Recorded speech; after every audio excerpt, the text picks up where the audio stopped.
Tribunal Center disebutkan kekuasaan Presiden Rusia Vladimir Putin semakin melemah. Kondisi ini diakibatkan keputusannya untuk menyerang Ukraina. Hal tersebut disampaikan oleh seorang pejabat barat yang enggan disebutkan namanya.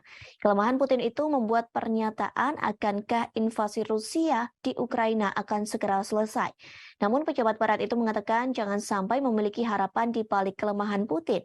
Pasalnya, jangan harap Putin bisa jatuh dalam waktu dekat karena sifat otokratis dari sistem politiknya.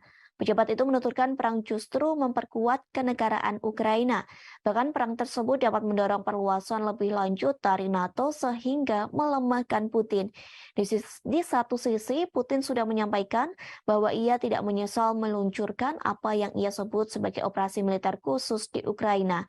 Diketahui sebelumnya, Putin telah mendominasi Rusia selama hampir 23 tahun.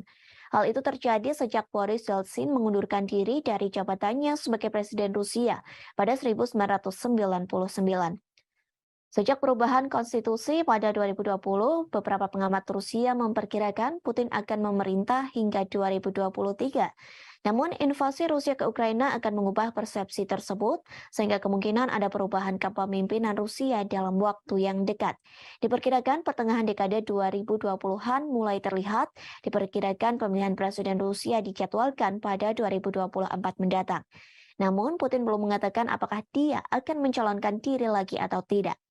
Sementara Istana Kepresidenan Rusia menolak menanggapi secara langsung atas komentar dari pejabat barat tersebut.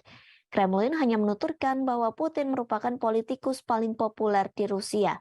Bahkan Putin telah memenangi 4 pemilihan presiden. Di sisi lain, Putin sudah menyampaikan bahwa ia tidak menyusul meluncurkan apa yang disebut sebagai operasi militer khusus di Ukraina.